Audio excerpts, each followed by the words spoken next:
Olá, tudo bem? Direto dos estúdios da B3, eu sou o Carlos Sambrana e converso com Dani Muscati, presidente da construtora Iven, sobre política e economia. Dani, esses últimos anos coincidiram com a crise econômica, uma coisa está ligada à outra, tivemos uma grande crise política. De que forma você está enxergando o país hoje? De fato, nós sentimos uma volatilidade muito grande e no nosso setor, acho que comentei um pouco sobre isso nos blocos anteriores, é um setor de longo prazo. Quando a gente compra um terreno, entre comprar o terreno, aprovar, lançar, construir e entregar, quando somos rápidos, estamos falando de 5 anos, às vezes 6 anos. Então é normal pegarmos ciclos tanto de economia e eventualmente de política e as empresas têm que estar preparadas. O que eu acho que tem de positivo, saindo um pouco do lado político, acho que a política econômica do país tem conseguido fazer grande parte da sua lição de casa e, nesse ponto, por exemplo, permitiu um cenário de estabilidade de juros baixos, com uma expectativa, então, de crescimento sustentável, da volta do emprego e, junto com isso, a volta da confiança do consumidor. Eu acho que isso pode ser muito positivo para várias empresas de vários setores. E a questão política? Você acha que ela descolou da economia?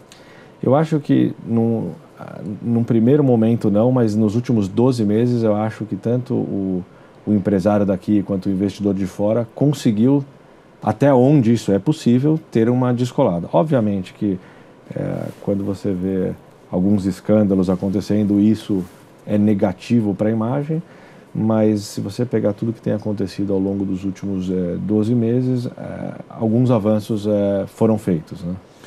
Esses últimos eventos que a gente assistiu, como delações dos irmãos Batista, atrapalharam de alguma forma os negócios da empresa? Porque a economia estava voltando a crescer naquele momento, em maio, e de repente, e muitos empresários dizem isso, de repente ela deu uma estagnada e até voltou a cair. Como é que foi para vocês isso? Não, vocês sentiram? Atrapalharam bastante. Eu lembro que, especificamente no final de semana onde isso aconteceu, nós estamos fazendo um evento anual que a gente faz em Porto Alegre, que pegou uma semana depois disso, teve sim um impacto, e sem dúvida nenhuma foi muito negativo, né? Porque é uma coisa que expôs o país tanto internamente quanto para fora, né? Eu acho que assim, a nossa expectativa é que o governo possa ter uma base unida e aliada para poder tomar as decisões e aprovar aquilo que precisa ser aprovado, né? Quando acontecem essas volatilidades, isso se torna mais difícil, que foi o que aconteceu naquele momento. Como é que você enxerga as reformas que foram feitas pelo governo e as que ainda faltam ser feitas, como a Previdência que está sendo discutida hoje? Eu acho que, de uma certa maneira, o governo fez e aprovou algumas coisas importantes. Nunca vai ser 100% da forma como alguém gostaria ou como outro gostaria, mas a reforma da Previdência é muito importante. Fazendo uma analogia, eu gosto muito de analogias, né? O país é como se fosse uma empresa. E uma empresa, ela precisa consistentemente, pelo menos a longo prazo, ganhar mais do que gastar. Se a empresa, um ano específico acontece que não tem isso, ou 2 anos, se ela tiver reservas, não tem problema. Mas da forma como está, e está claramente colocado, que se não fizer a reforma da Previdência, dificilmente o país vai conseguir arrecadar mais do que gastar.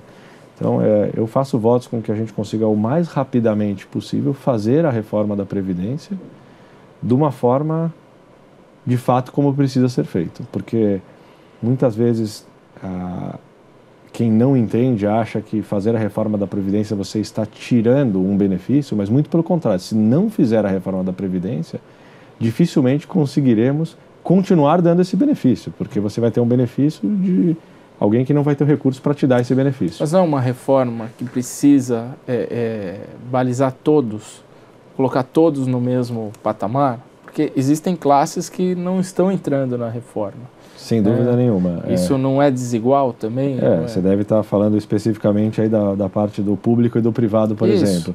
Sem dúvida nenhuma. Eu acho que é algo que precisa ser olhado com muito critério. Existem muitas regras, existe um histórico, obviamente que essas coisas não se mudam abruptamente.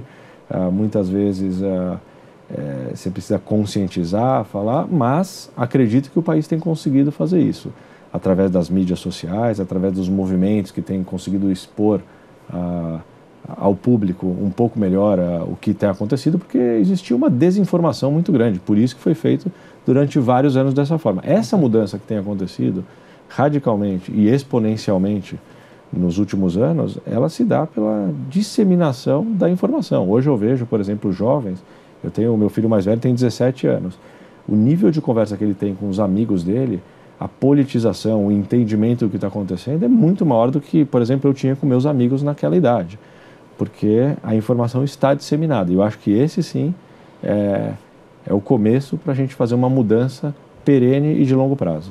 E a reforma trabalhista, como é que você enxerga? De que forma você está encarando ela e se vai adotar algum dos pontos da nova reforma na Iven? Eu acho que a reforma trabalhista, em certo ponto, ela é meio parecida com o que eu falei agora, né? Muitas vezes, assim, o trabalhador da CLT, ele vê a reforma trabalhista e às vezes é propagado dessa forma propositalmente como sendo tirando direitos dos trabalhadores. Mas se você for ver, principalmente as empresas que tiveram que demitir, e muitas tiveram nesses últimos 3 anos, tiveram custos enormes, tiveram custos muito acima daquilo que foi o esperado e muitas vezes do que foi justo. Isso deixaram as empresas machucadas. Numa retomada da economia como está acontecendo agora, a propensão dessas empresas a voltar a empregar é muito menor, porque a empresa ela está ainda traumatizada com eventuais custos que acabaram acontecendo. Então existe uma necessidade sim de proteger o trabalhador, porque afinal do dia o trabalhador ele tem que ter uma garantia, uma certa estabilidade, um certo recurso caso seja dispensado, isso sem dúvida nenhuma, mas existe sim uma necessidade de ter um equilíbrio, porque se não tiver equilibrado, essa conta, muitas vezes você acha que ela cai só sobre o empregador, mas não é verdade, porque o empregador ele vai deixar de contratar. E eu acho que a gente pode pegar bons exemplos que existem em outros países e tentar adaptar para cá. Nunca é um copy-paste, como se fala. E aí vai sim procurar estar sendo sempre justa com os trabalhadores, mas ao mesmo tempo procurar um equilíbrio entre as leis. Ainda é muito recente isso que aconteceu, né? Faz 2 semanas que de fato ele está valendo, então a gente ainda está entendendo qual que vai ser a Você acha que ainda tem uma insegurança jurídica também? Eu acho que a reforma foi importante, foi um passo, mas ainda existe uma caminhada a ser feita, mas acho que foi importante. E eleições de 2018, Dani, como é que você está vendo? Eu acho que um ano de eleição no Brasil, né, se você pegar nas últimas eleições, sempre é um ano que traz volatilidade, né? A volatilidade para qualquer mercado, ela não é positiva. Porém, pegando tudo o que aconteceu nos últimos 4 anos, todos esses escândalos, enfim, é esperado uma eleição que pode, às vezes, ter uma polemização em relação a candidatos que iriam para um segundo turno.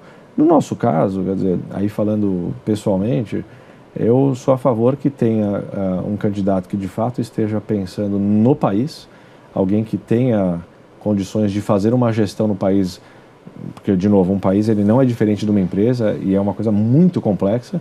Existe sim uma necessidade de ter uma base unida dos governantes, seja no Senado, seja na Câmara, para poder aprovar tanto aquelas medidas que são populares, quanto às vezes aquelas que são impopulares. E mesmo sendo impopulares, é importante que tenha um candidato que consiga comunicar para todos que essa medida impopular no curto prazo vai ser benéfica para todos no longo prazo. E é sempre assim. E você consegue enxergar alguém com esse perfil? Eu acho que tem alguns nomes. Eu acho que eu preferia me abster de falar de um nome ou de outro para não privilegiar ou falar bem ou mal de alguém, porque falar de política é complicado. Mas eu vejo nessa eleição sim condições de termos aí bons nomes para estar concorrendo para tocar o nosso país. Uma coisa que eu acho importante muitas vezes existem programas, né? Você pega, por exemplo, na cidade de São Paulo, o plano diretor. O plano diretor, ele é maior do que um mandato só. Eu acho que talvez deveríamos ter planos de educação, planos de moradia, planos mais audaciosos e com prazos maiores do que apenas 1 ou 2 mandatos, porque essa é a única forma, de fato, de mudar um país. Então, existem sim várias reformas para serem feitas. Obviamente que uma coisa que eu sempre falo, só não erra quem não faz. Quem estiver lá sempre vai ter um holofote muito grande, vai fazer, vai errar e vai acertar. É importante que acerte muito mais do que erre, entendeu? E que também não faça os mesmos erros. Você vai segurar investimentos de olho em 2018 ou não? Eu acho, assim... Não tem mais cautela? O ano de 2018 é um ano que, na parte econômica, parece que será muito melhor do que foi 2017, mas uma eventual volatilidade dependendo de quem serão os candidatos que estarão na frente, poderá mexer com o nosso calendário de lançamentos. Conforme eu falei, a gente vai estar analisando as performances dos empreendimentos passados para poder estar soltando no futuro e um pouco da temperatura do que está acontecendo no país. É prudente. Tá ok.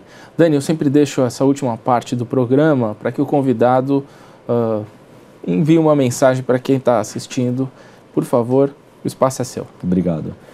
Eu acho que a gente conversou aí sobre várias coisas e uma das coisas que conversamos bastante aqui foi os últimos 3 anos muito difíceis que tivemos para o país, com PIB negativo, mas nos últimos 2 ou 3 trimestres já conseguimos ver uma volta. Então, juros baixos, uma expectativa que já aconteceu da volta do emprego e de uma forma perene ter esses juros baixos que permita um crescimento da economia.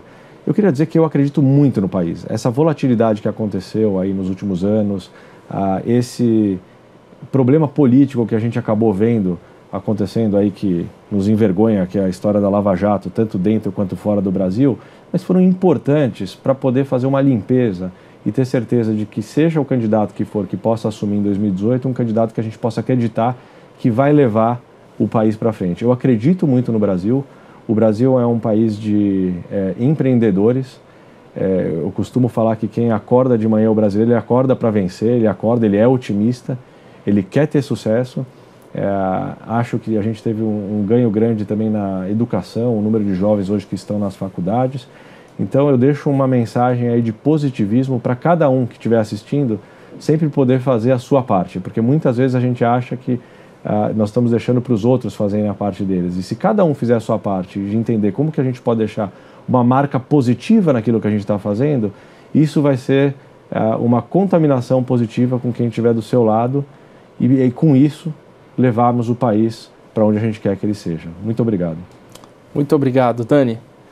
Agradeço a presença do Dani Muscati e a você que nos acompanha na TV Dinheiro. Muito obrigado e até o próximo Moeda Forte.